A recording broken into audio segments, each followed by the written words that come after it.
municipalities, it is very difficult to consult on an individual basis with each of you. That's why we go through the organization that you're part of in AMO. That we still don't know what the core funded services are provided by these organizations and which ones will become cost shared and which ones will be considered discretionary. So that means it's almost up to the municipalities and an organization when they're asked to wind down programs to make that determination. So I'm a little bit confused then, because earlier you said that you wanted consultation so that everyone had their input, and then just now you said that we need to tell you what it is going to be. We can't tell you until we have completed the consultation, and the consultation is ongoing right now. I think heading into a budget, it's really important to know where your funding is going to come from. It isn't really up for provincially funded programs for a municipality to decide where the risk is going to be assumed in cutting services to the community. So by consulting in advance before announcing changes to programs and asking to wind down programs that we don't know if they're core or mandatory. Again, I have to reiterate that we are going through the consultation process. We cannot give you that finality until we have completed the consultation process. I understand that there is some uncertainty. I understand that there are some challenges that you face. There are challenges that the province faces as well. We are trying to get this correct, and we are going through the consultation process as we speak so that we get it correct for you. And I think rather than getting into talking about each individual service, I think we both agree that the theme and the way to move forward is together in consultation to determine the services that are the most important to the municipality that you serve.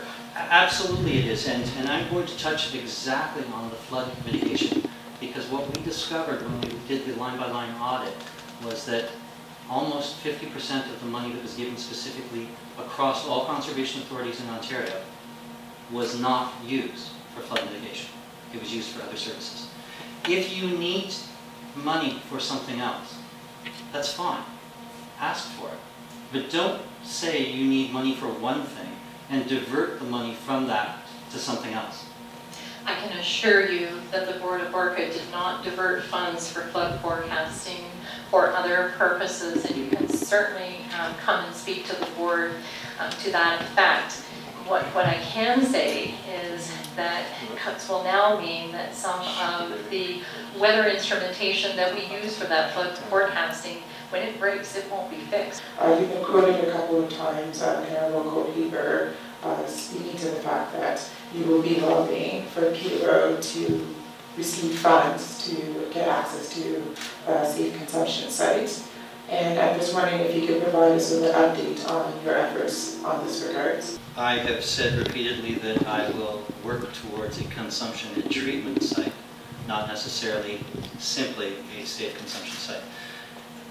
No one has ever been cured or helped from an addiction by getting high. We have a number of organizations here in the city that are working towards putting together a successful bid for our consumption and treatment site. I believe at the moment there are 19 different organizations that are all working towards this. And it's more of a request that more, if you, MPP Smith, could advocate to the province for more direct conversation with individual municipalities as opposed to going only through AMO. I'm not advocating to go outside of AMO, but also more directly between the province and our municipality. My phone number is 705-742-3777. It's very well advertised. You've never set foot in my office, nor have you given me a call. My door is open to all councillors at all times. If there are questions that you have about anything, you meet 3 weeks out of the month, 3 days out of the month. You are more than welcome to contact me at any time to ask about anything and how we can move forward. So the municipality has been asked to accept a greater share of the cost for many of our services. And to date, the ones that I could find were to the library, long-term care, public health, land ambulances, and child care. The City of Peterborough already operates in an efficient manner. So my question to you is, how can the provincial government expect that the city can maintain levels of service we do with these additional downloaded costs?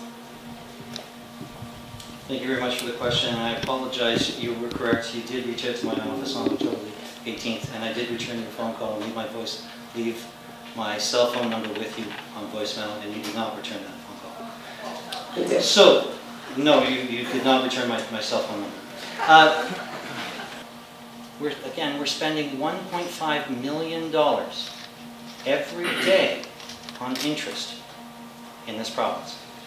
It's $1.1 billion every month that is lost, that could be used on services. Health promotion saves the province money. So many ways. But we're very concerned that we're being lumped in with simply with health care. In other words, the hospitals and the doctors and so forth. And being used as a way to be cut, reduced, whatever, to try and deal with the deficit, I understand. I think you're going to see as we move forward, when that final decision is made, there's a lot of changes to it so that we no longer have cylinders of excellence, where there's a wall blocking to move, but more of a much more comprehensive setup. I know that it doesn't give a great deal of certainty to you today, and you're looking for some of that certainty, but you have to trust in the process, and that the process is being designed to focus on the patient as opposed to the system. So I'm concerned about the downloading onto the local taxpayer. We have to balance our budget every year, and we do. I survived the Harris downloads and lived through them, and I've seen the costs that have been put on the city. And we're already facing increases, and now through public health, there's a discussion about greatly increasing the share the city has to pay. Thank you so much for being here again this evening, MPP Smith. I have found this to be a really productive and interesting conversation, and I hope you have as well. And with respect to 11 different people coming to your office to talk about things, I think this is a wonderful, open, and transparent forum where the community can listen in and we can all be on the same page at the same time, again, sharing it with the citizens of Peterborough.